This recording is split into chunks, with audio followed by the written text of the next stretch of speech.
Thank you for watching Scary Bear Attacks. If you like this episode, please remember to hit the like button and leave a comment or two, then subscribe and click on the bell to receive notifications of whenever we release new videos. Also, please remember to share them to your social media. She had sought out this remote stretch of the Alaska wilderness for solitude, and so far her trip had fulfilled every promise. The bright blue sky stretched so far that it seemed it might pop if it went further, as the cotton-white clouds gently rolled at their slow pace. Hoping that singing her favorite song would let any animal hidden by the dense growth of her presence, the young woman confidently looked over the McKinley River Valley. Following the distant ridgeline, she could see the gravity-defying peak of Mount McKinley as it seemed to scrape the clouds as they passed. Turning to climb the last few steps to the top of the ridge, she suddenly heard a rustling in the bushes above her. Glancing up, she took in the most terrifying of sights. A mother grizzly bear and two little cubs had picked up her scent on the breeze and were staring in her direction.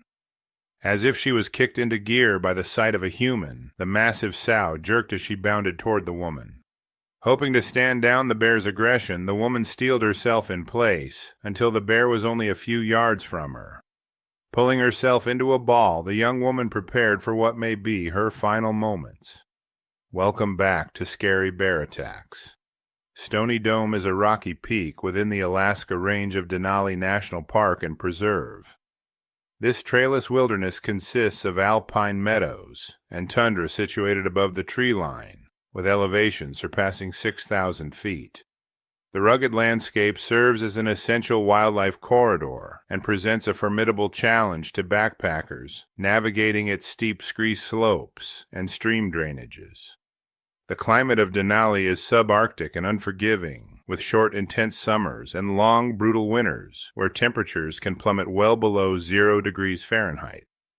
Because Stony Dome is situated at such a high elevation, the flora is specialized for survival.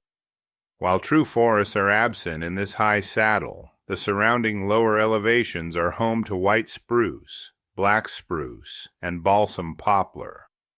The ground is covered in hardy shrubs, like the dwarf birch, diamond-leaf willow, and various species of alder. Foraging bears are often drawn to here by the abundance of berries, including the bog blueberry, the tart lingonberry, and the dark, juicy crowberry. Beyond the grizzly bears, the area is teeming with the iconic megafauna of the north. Hikers frequently share the landscape with caribou from the Denali herd, massive moose that frequent the willow thickets, and Dall sheep that cling to the rocky crags of Gravel Mountain. Solitary wolves and smaller mammals, like the Arctic ground squirrel, are also common sights in this pristine ecosystem. In the high-altitude environment of Stony Dome, the habitat itself often provides silent warnings to those who know how to read them. Before the encounter, there were likely several red flags that indicated a high-risk area. Fresh tracks in the soft mud of the stream drainages, or scat filled with berry remains, are primary indicators of recent bear activity. In the wilderness, flattened grass, where a bear may have napped, or territorial markings on the few stunted trees at the lower fringes, could have signaled that a sow and her cubs were nearby. Because this area is known as prime grizzly habitat, the park frequently implements wildlife closures to protect both the bears and the public from such high-stakes meetings. On a warm summer afternoon on August 29, 1999, 20-year-old Lucynthia Robbins was seeking and finding the solitude of the Alaskan backcountry. She represented a demographic of adventurous spirits drawn to Denali's trailless wilderness for its raw beauty and the ultimate test of self-reliance. While specific details about her occupation or family life are sparse in the historical record, her actions during the hike suggest she was a person of significant courage and presence of mind. On this particular trip, Lucynthia was hiking alone, a choice that increases the risk of bear encounters, but offers a profound connection to the land. Notably, there is no record of her carrying bear spray or a firearm, tools that were less commonly utilized by backpackers in that era compared to today. She was also not accompanied by a dog, which can sometimes serve as an early warning system, or conversely, an attractant for aggressive bears. The incident unfolded as Lucynthia was making her way out from behind Stony Dome.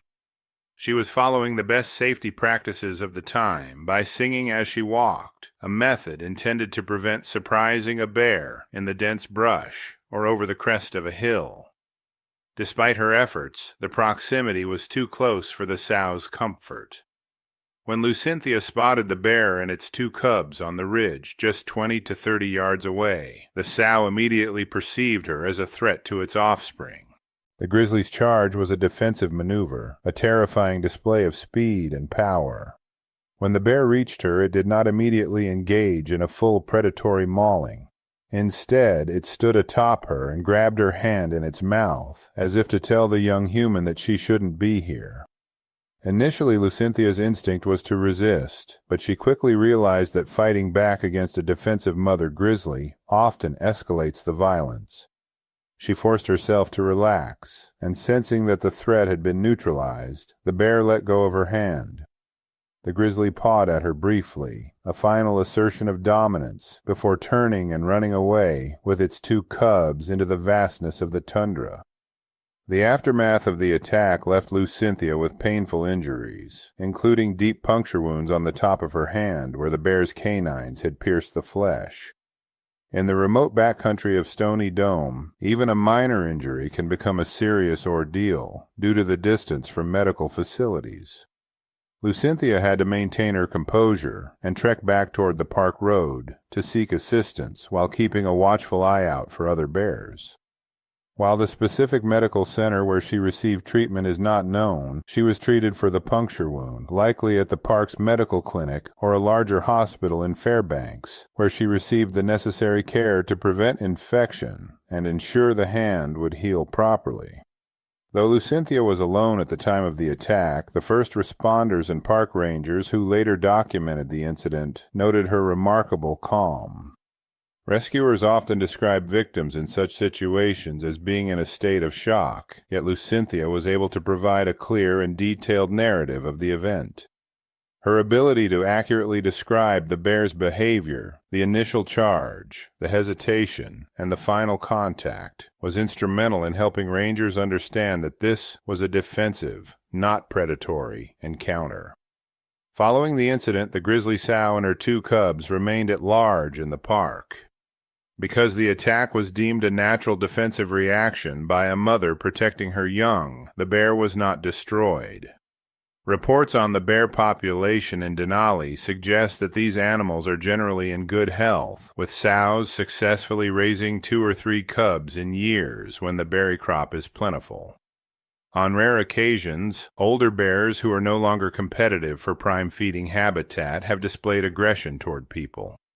In this specific case, the presence of cubs was the primary driver of the aggression, as no animal carcass was found nearby that the bear might have been guarding. Speaking of cubs, our Cub Tier membership on Patreon linked below will give you ad-free early access to our episodes, photos, and notes, and the $3 per month goes a long way in helping me continue to produce educational and entertaining content like this. The bear population in Denali is a subject of constant study. Approximately 300 to 350 grizzly bears are roaming the north side of the Alaska Range, where this attack occurred. The park itself encompasses a massive area of 6 million acres, or roughly 9,375 square miles. This results in a density of approximately 1 bear per 2.5 square miles. While Denali is famous for its bears, fatal attacks are incredibly rare. Only one fatal grizzly attack has been recorded in the park's history, occurring in 2012. Non-fatal encounters like the one Lucynthia experienced are more common, but still represent only a tiny fraction of the thousands of safe backcountry trips taken every year. Analyzing this encounter offers valuable lessons for modern survival. Lucynthia's decision to sing was a correct proactive measure, though in the high winds of the Stony Dome saddle, the sound may not have carried as far as intended. Her most critical decision was the transition from resistance to relaxation. By playing dead and then relaxing her body, she signaled to the sow that she was no longer a threat. Modern protocols suggest that in a defensive attack by a grizzly, especially one involving cubs, playing dead is the gold standard for survival. Had she continued to fight, the bear likely would have inflicted much more severe damage to her head, neck, or torso. After reviewing the facts surrounding this attack, I am left with a few questions for you. First, given the high-altitude terrain and wind, do you think the use of an air horn may have prevented this attack? Second, would bear spray have prevented this attack if it had been deployed during the bear's initial hesitation? Finally, if you were in Lucynthia's shoes, would you have the presence of mind to relax while a grizzly bear had your hand in its mouth? I am pretty sure I would have lost my mind. I will gladly read and reply to your thoughts, so post them in the comments section below, and let's talk about it. Thank you for watching Scary Bear Attacks. If you've enjoyed this episode, please consider clicking on the like button and clicking on the bell icon. We'll help you know when we post our new episodes. Posting our video links to your social media profiles furthers awareness, and it's fun. We slashed our prices in our merch store, linked below, so check out the bargains there while you shop. As a member of our human community, remember to adventure bravely and be careful out there, especially in bear country.